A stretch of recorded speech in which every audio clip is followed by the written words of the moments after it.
Welcome to VP English classes. और आज हम बात करेंगे सब्जेक्ट वर्ब एग्रीमेंट के पार्ट 5 की। तो इस पार्ट के अंतर्गत आज हम पढ़ेंगे रूल नंबर 9 और 10 के बारे में। तो सबसे पहले हम बात करते हैं रूल नंबर 9 की। फ्रेंड्स, यदि दो एडजेक्टिव एंड से जुड़कर किसी सिंगुलर काउंटेबल नाउन के पहले प्रयुक्त हों, इसके साथ ही फर्स्ट एडजेक्टिव के जस्ट पहले इंडेफिनिट आर्टिकल ए या एन में से कोई एक आए, तो इस पूरे को हम क्या मानते हैं? सिंगुलर सब्जेक्ट मानते हैं। और इसके साथ सिंगुलर वर्ब का प्रयोग होता है, यानी एक वचन क्रिया का प्रयोग होता है। फॉर एग्जाम्पल, जैसे एक काली और सफ़ेद बिल्ली म्याऊं म्याऊं कर रही थी, यानी a black and white cat was moving. तो यहाँ पे हम देख रहे हैं दो एडजेक्टिव कौन कौन से हैं?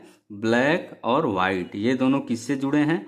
एंड से जुड़े हैं। इसके साथ ही ये दोनों किसके जस्ट पहले प्रयुक्त हुए हैं? सिंगुलर काउंटेबल नाउन कैट के जस्ट पहले प्रयुक्त हुए हैं। और इसके अलावा जो फर्स्ट एडजेक्टिव है कौन सा? ब्लैक। ब्लैक के जस्ट पहले इंडेफिनिट आर्टिकल ए का प्रयोग किया गया है। तो इसलिए a black and white cat को हम क्या मानेंगे? सिंगुलर सब्जेक्ट मानेंगे। और इसके साथ सिंगुलर वर्ब वाज का प्रयोग होगा। मूविंग मतलब म्याऊं म्याऊं करना, जो कि बिल्ली के अर्थ में लगाया गया है। अब हम बात करते हैं सेकंड एग्जाम्पल की। तो आइए देखते हैं सेकंड एग्जाम्पल क्या है। मेज पर एक हरा और पीला खिलौना है, यानी there is a green and yellow toy on the table. तो चूंकि इस सेंटेंस में कोई सब्जेक्ट नहीं है, तो इसलिए हम देयर को सब्जेक्ट मानेंगे। अब हम बात करते हैं दोनों एडजेक्टिव की। कौन कौन सी एडजेक्टिव हैं? ग्रीन और येलो। ये दोनों एडजेक्टिव किससे जुड़े हैं? एंड से जुड़े हैं। और इसके साथ ही ग्रीन एंड येलो किसके पहले प्रयुक्त हुए हैं? सिंगुलर काउंटेबल नाउन टॉय के पहले प्रयुक्त हुए हैं।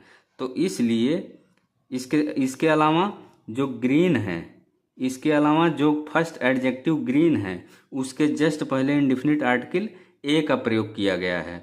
तो इस पूरे को मिलाकर, यानी किसको? ए ग्रीन एंड येलो टॉय, इस पूरे को मिलाकर हम क्या मानेंगे? सिंगुलर मानेंगे। और इसके साथ ही जब ये पूरा सिंगुलर है, तो ये स्पष्ट है कि हमारा सब्जेक्ट भी क्या होगा? सिंगुलर होगा। तो सब्जेक्ट यहाँ पे क्या है? देयर है। तो इसलिए सिंगुलर सब्जेक्ट के साथ सिंगुलर वर्ब का प्रयोग होगा। तो सिंगुलर वर्ब यहाँ पे क्या है? इज है। अब हम बात करते हैं रूल नंबर 10 की। तो आइए देखते हैं रूल नंबर 10 क्या है।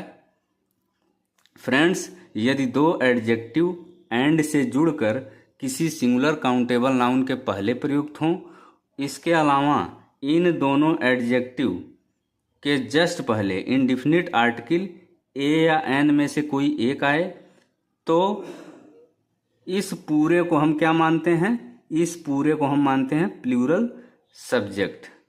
किसको किसको? ए या an plus adjective plus and plus a या an plus adjective plus singular countable noun. तो इस पूरे को हम प्लूरल सब्जेक्ट मानते हैं। और इसके साथ प्लूरल वर्ब का प्रयोग होता है, यानी कि बहुवचन क्रिया का प्रयोग होता है। तो अब हम रूल नंबर 10 के एग्जाम्पल्स की बात करेंगे। तो सबसे पहले एग्जाम्पल नंबर 1, एक काली और एक सफ़ेद बिल्ली म्याऊं म्याऊं कर रही थी। तो यहाँ पे a black and a white cat were moving. तो इस सेंटेंस में हम देख रहे हैं कि दो एडजेक्टिव हैं। कौन कौन सी? ब्लैक और वाइट। ये दोनों एडजेक्टिव एंड से जुड़ी हुई हैं। इसके अलावा ये दोनों adjective singular countable noun cat के जस्ट पहले प्रयुक्त हुए हैं। इसके साथ ही दोनों ही एडजेक्टिव कौन कौन से? ब्लैक और वाइट। दोनों ही एडजेक्टिव के पहले इंडेफिनिट आर्टिकल ए का प्रयोग हुआ है। तो इसलिए a black and a white cat, इस पूरे को हम क्या मानेंगे?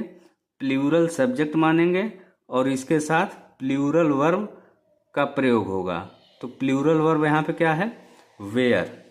अब हम बात करेंगे सेकंड एग्जाम्पल की। मेज पर एक हरा और एक पीला खिलौना है, यानी there are a green and a yellow toy on the table. तो इस सेंटेंस में हम देख रहे हैं कि सब्जेक्ट कोई नहीं है, तो इसलिए हमने देयर को सब्जेक्ट माना। अब ये कैसे पता चलेगा कि देयर प्लूरल सब्जेक्ट है या फिर सिंगुलर सब्जेक्ट है, आइए देखते हैं।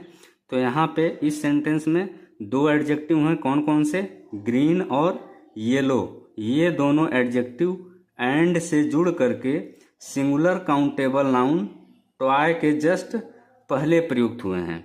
इसके साथ ही इन दोनों एडजेक्टिव के जस्ट पहले इंडिफिनिट आर्टिकल ए का प्रयोग हुआ है।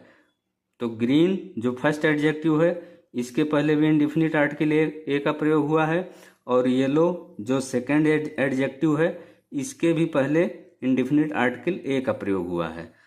तो a green and a yellow toy, a green and a yellow toy, इस पूरे को हम मानेंगे प्लूरल।